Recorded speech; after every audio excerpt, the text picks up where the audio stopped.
Hello, I'm happy to welcome you to Cara's virtual journaling workshop. My name is Elise Melman, and I will be guiding you through experiments with several prompts that help define your grief, discover your own feelings as you cope, and set you on a path toward healing. I came to Cara as a client in 2003 after the deaths of two people I loved very dearly, my husband and my young granddaughter. My world was turned upside down.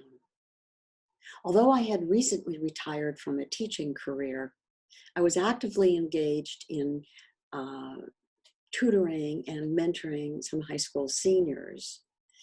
And I felt that my own emotional upheaval was just not fair to dump that on these kids.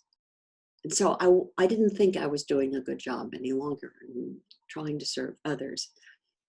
But I felt that maybe I could do what my counselor had done for me. And so I took the Cara training, and now, 15 years later, I've had some of the most rewarding experiences I could imagine. During the training at Cara, there were a couple of main things that were stressed. One was that you can't fix it, much as we wish we could. We can't fix the situation. But anything that's mentionable is manageable. And I really like that idea. So for me, sometimes talking about it was difficult. And there are times when you don't think that your good friends and your supporters want to hear any more about your own personal grief. That's when writing comes in handy. It really has helped me. It's always been my major outlet. I've written primarily poetry and plays, but I guess I'm like someone who is really addicted to exercise.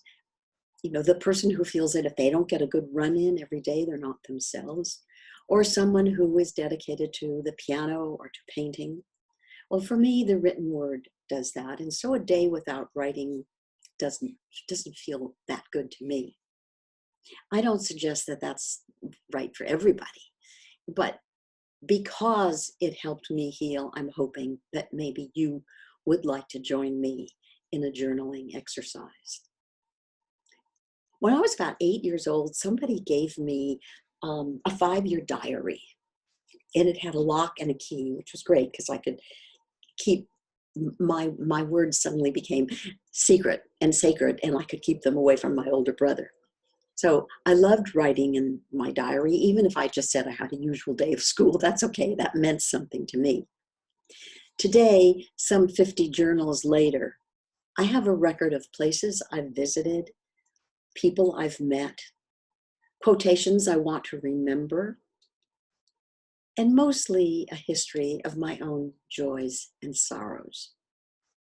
I confess that I have more pages dedicated to sadness, because when you're having a good time and everything is going well, you're too busy living it than to stop and write it.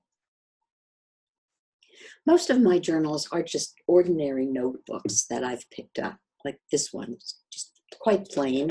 And I keep a journal, I would say, for a couple of years, and write in it when I feel like it. That just suits me. You have to decide what you like. A lot of people recommend that you write in your journal like every night before you go to sleep. Well, you know what? I'm tired, and I'd rather read a book that will put me to sleep than start the wheels turning again. So that doesn't work for me. But you decide for yourself. If you're more comfortable saying every morning at 10 o'clock, I'm going to sit down and write for 10 minutes, then I think that's just fine. Whatever you like. But don't be hard on yourself. You don't have to write every day.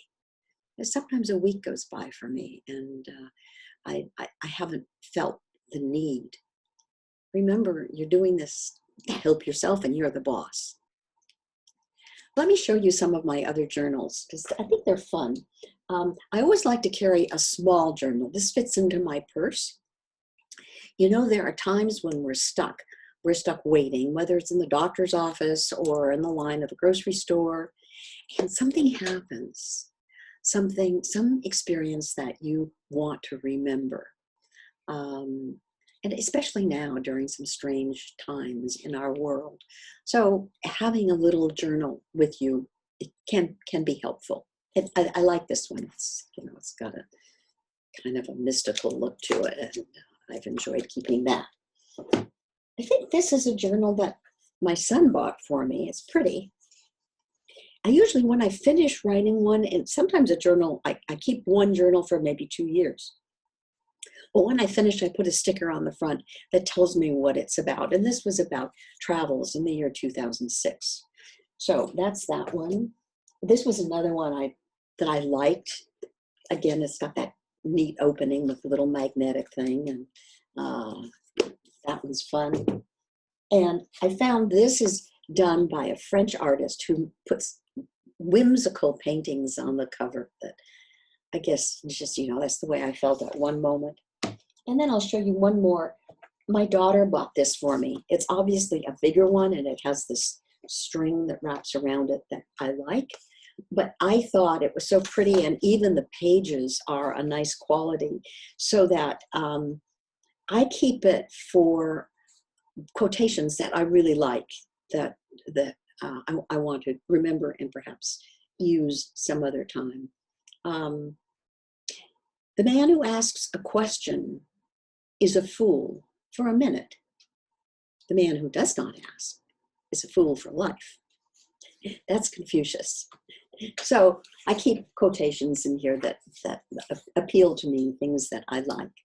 I suggest that you find a journal that you want to write in, and that's more of a challenge for you right now because so many of our stores that sell them are not around. They've closed. But find a journal that appeals to you, even if it's just a simple notebook that you can get at Walgreens or something. Many books have been written about grief. I imagine you're familiar with Elizabeth Kubler-Ross, the real authority, a fantastic woman. She conducted a lot of experiments, and she concluded that we go through 5 stages. After we've had the initial shock of a death, we go through 5 stages. So the first one is denial. The second is anger. Then after the anger, you go through a stage of negotiating, followed by depression.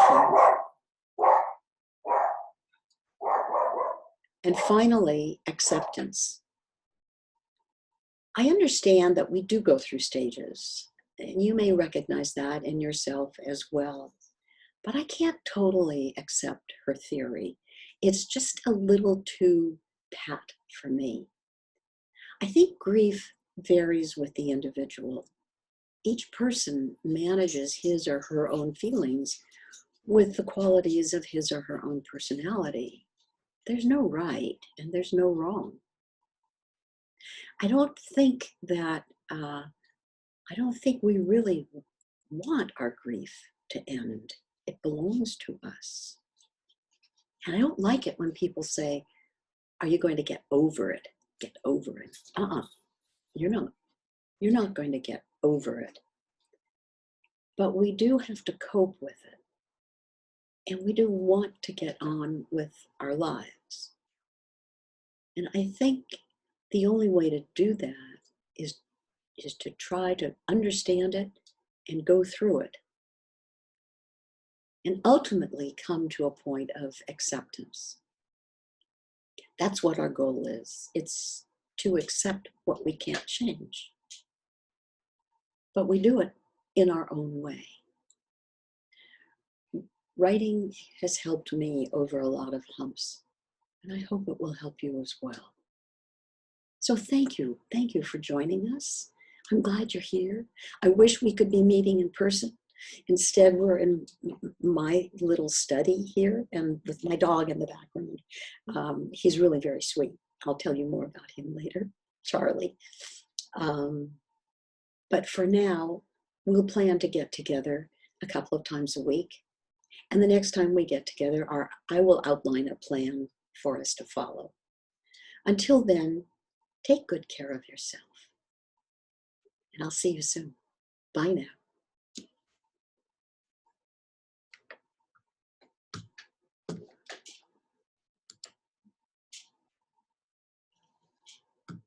now.